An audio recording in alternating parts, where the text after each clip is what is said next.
नमस्कार दोस्तों, आपका फिर से स्वागत हमारी नई वीडियो में नए श्लोकों के उच्चारण के साथ और ज्ञान की बातों के साथ। तो सबसे पहले कर लेते हैं आज ज्ञान की बात। ज्ञान की बात क्या है? कृष्ण और बलराम जी दोनों भाई थे, परंतु कृष्ण जी ने युद्ध में हिस्सा लिया, उनकी सेना ने हिस्सा लिया।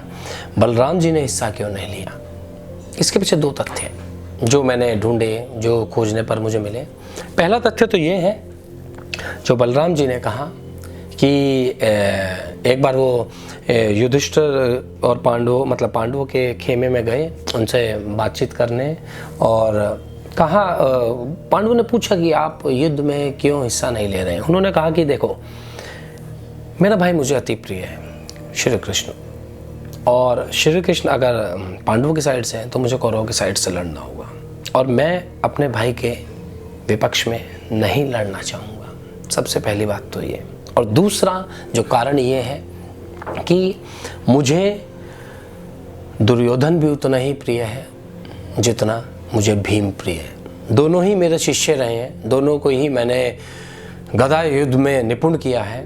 तो अपने एक शिष्य के साथ रहकर मैं दूसरे शिष्य के विपक्ष में कैसे खड़ा हो सकता हूँ? तो उन्होंने दो कारण दिए युद्ध में हिस्सा ना लेने के। तो ऐसा बोलकर उसके पश्चात वो तीर्थ यात्रा पर निकल गए और इस महाभारत के युद्ध का हिस्सा नहीं बने। तो एक छोटा सा यही लॉजिक था, और पढ़ा भी मैंने, मुझे मिला भी ये सब, और लॉजिक भी मुझे कहीं ना कहीं सही लगा। तो चलते हैं श्लोकों के उच्चारण की ओर। आज हमारे अध्याय 12 संपूर्ण होने वाला है। तो सुनिए कृष्ण जी क्या कहते हैं। चलते हैं श्लोकों की ओर। तो बढ़ते हैं श्लोक नंबर 17 की ओर। यो न ह्यष्यति न द्वेष्टि न सोचती न कारक्षति, शुभाशुभ परित्यागी भक्ति मान्य स में प्रिय।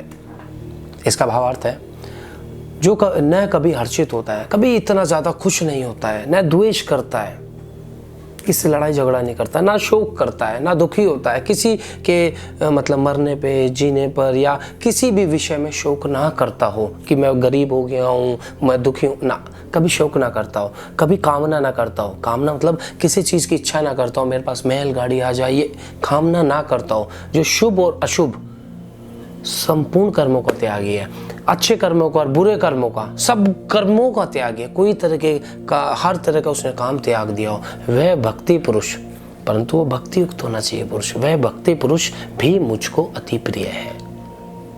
तो बढ़ते हैं श्लोक नंबर 18 और 19 की ओर। दोनों का उच्चारण एक साथ है। समय शत्रु च मित्रे च तथा मानापमान्यो, शीतोष्ण सुख दुखेषु सम संग विवर्जित। श्लोक नंबर 19 अब। तुल्य निंदा स्तुति अमोरनी, संतुष्टो येन केनचित, अनिकेत स्थिरमति और भक्तिमान में प्रियो नर। इसका भावार्थ है, जो व्यक्ति शत्रु में, मित्र में, मान में, अपमान में, सर्दी गर्मी, सुख दुख सभी में सम है। चाहे आपका शत्रु है, मित्र हो, चाहे आपका इज्जत मिल रही हो, आपको इज्जत ना मिल रही हो, सर्दी हो या गर्मी हो, सुख हो या दुख हो, सब में न्यूट्रल है और आसक्ति से रहित है। किसी तरह का अटैचमेंट नहीं है, सब अटैचमेंट से अलग है। जो निंदा और स्तुति, निंदा क्या मतलब आपकी कोई बेइज्जती कर रहा है, स्तुति मतलब आपके बारे में गुणगान कर रहा है, सबको समान समझने वाला, दोनों में से कोई ये नहीं रखने वाला ये अच्छा है ये बुरा ना, सबको समान समझने वाला।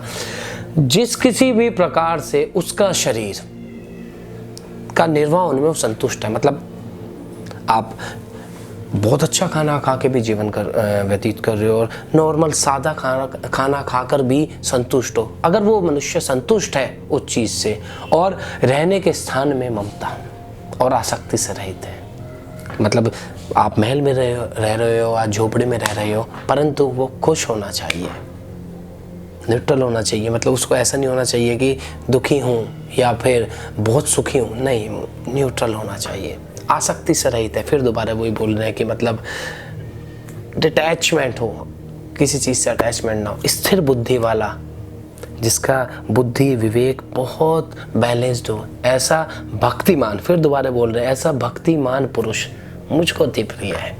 तो बढ़ते हैं श्लोक नंबर 20 की ओर। ये तू धर्मया अमृतमिदम यथोक्तम पर्युपासते, श्रद्धा धाना मत परमा भक्ता स्ते अतीव में प्रिय। इसका भावार्थ है, परंतु जो श्रद्धा युक्त पुरुष मेरे परायण होकर इस ऊपर कहे हुए धर्म में अमृत को निष्काम प्रेम भाव से सेवन करते हैं, वे भक्त मुझको अति प्रिय हैं। बड़ा सिंपल है। जो भी श्रद्धा युक्त, जिसकी श्रद्धा कंप्लीटली मुझ में है, श्री कृष्ण में है, जैसा कि मैंने ऊपर वाले श्लोकों में कहा है, इस तरीके से अगर धर्म से युक्त इस अमृत को निष्काम भाव से, मतलब किसी भी कामना नहीं होनी चाहिए, निष्काम भाव से, प्रेम भाव से सेवन करते हैं, वे भक्त मुझको अति प्रिय हैं।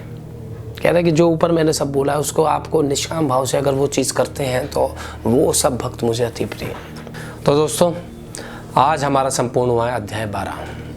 ये भी बहुत बड़ी उपलब्धि की बात है। और जैसा कि मैं हर बार बोलता हूँ, एक चीज़ स्टेप बाय स्टेप चीज़ें समझ में आ रही हैं, समझने की कोशिश कर रहे हैं। कहीं ना कहीं मैं भी विचलित होता हूँ कि कृष्ण जी ने क्या बोल दिया, ये क्या हो गया। कई बार सोचता हूँ कि सही है गलत है, पर एंड में कृष्ण जी उत्तर ऐसा दे देते हैं, सब चीज़ें सही हो जाती हैं। कहता ना, एंड भला तो सब भला। तो चीज़ों को समझने का फेर है। गीता के सार को ऐसे सुनते रहिए, ऐसे जानते रहिए कृष्ण जी के वचनों को। मिलेंगे कल के एपिसोड में नए अध्याय के साथ, नए ज्ञान की बातों के साथ। तब तक के लिए राधे राधे।